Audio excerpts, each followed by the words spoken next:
एक लीला आती है कि एक बार ठाकुर जी से रूठ गई किशोरी जी। ठाकुर जी बोले आप रूठ क्यों गई?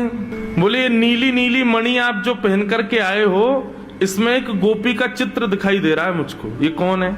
हमसे हूँ रूप गुण सुंदर, ये तो हमसे भी ज्यादा सुंदर है। इसके नेत्र तो देखो कितने प्यारे नेत्र हैं इसके। ठाकुर जी की मणि देख करके श्री जी कह रही हैं, इसकी मुस्कान तो देखो, पता नहीं कहां से तुम्हारे चक्कर में पड़ गई काले कलूटे, ये देखो कितनी प्यारी है।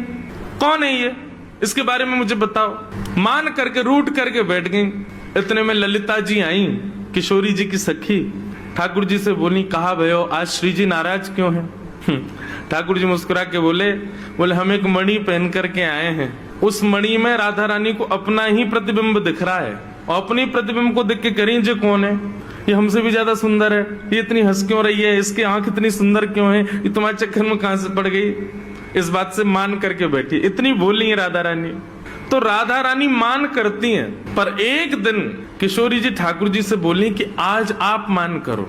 ठाकुर जी बोले नहीं आप ही करो, हमसे मत करवाओ। श्री जी बोली नहीं आप रोज मनाते हो हमको, हम आज मनाएंगी आपको, आप मान करो। ठाकुर जी बोले रहने दो ना, आप बड़ी कोमल हो, कहां तक मनाओगी हमको? नहीं हम मनाएंगी आपको, आप मान करो। ठाकुर जी बोले देख लो हम कर लेंगे। फिर बोले नहीं करो। सोई ठाकुर जी ने मान कर लिया। ठाकुर जी रूठ के बैठ गए श्री जी से। अब श्री जी ठाकुर जी को मना रहे हैं। कभी ठाकुर जी की मनपसंद वस्तु बना के लावे, कभी ठाकुर जी का मनपसंद राग गा के सुनावे, कभी ठाकुर जी को नृत्य करके दिखावे, कभी ठाकुर जी के सामने उनका मनपसंद श्रृंगार करके आवे।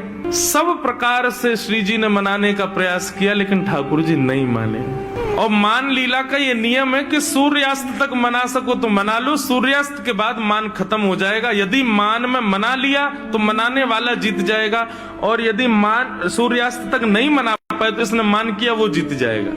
कैसा प्रेम है। सूर्यास्त हो गया महाराज। सूर्यास्त होके श्री जी आके बगल में बैठ गए। बोले ठीक है हम हार गए, अब मान छोड़ दो। लेकिन ठाकुर जी बिना कुछ बोले मान में ही चले गए। श्री जी बोली ये नियम नहीं है, सूर्यास्त के बाद मान खत्म करना होता है, आप तो मान में ही जा रहे हो। ठाकुर जी कुछ नहीं बोले, चले गए नंद भवन। श्री जी को रात भर नींद नहीं आई। बोले कि ऐसा कैसा मान किया कि रात में बात भी नहीं करके गए। दूसरे दिन फिर ठाकुर जी गौचारण के लिए आए। श्री जी आई, ठाकुर जी अब भी मान में ही बैठे थे। श्री जी बोली देखो ये बहुत ज्यादा हो रहा है, आप कल से मान करके बैठो, रात में बात भी नहीं करके गए और अभी भी मान कर रहे हो। फिर श्री जी मनाने लगी, ठाकुर जी फिर नहीं माने, और रात में फिर बिना बात किए चले गए। 2 दिन हो गए, अब तो श्री जी से सहन नहीं हुआ। इतनी व्याकुल हो गई श्री जी। कल तीसरा दिन है, कल अंतिम प्रयास करूंगी, यदि नहीं माने तो मैं यमुना जी में जल समाधि ले लूंगी।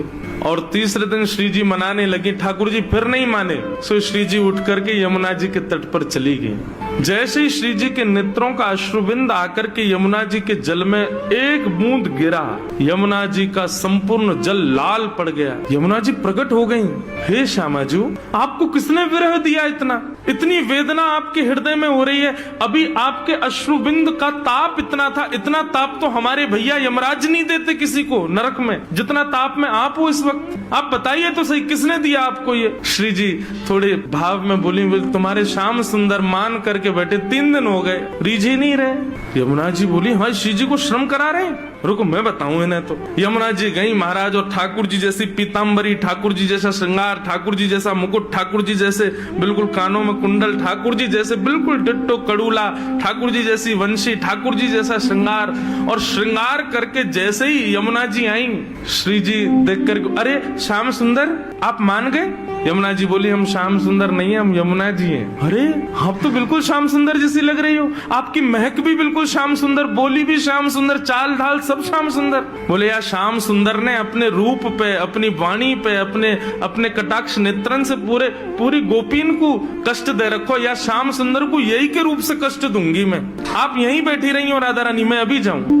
और यमुना जी श्याम सुंदर को रूप धारण करके बिल्कुल वैसी बाकी चाल, वैसी अदा, वैसे ही सब, जैसे ठाकुर जी चलते हैं, जैसे ठाकुर जी बैठते हैं, बिल्कुल वही अदा श्री यमुना जी जा रही हैं। ठाकुर जी मान करके बैठे हैं। सोई बगल से यमुना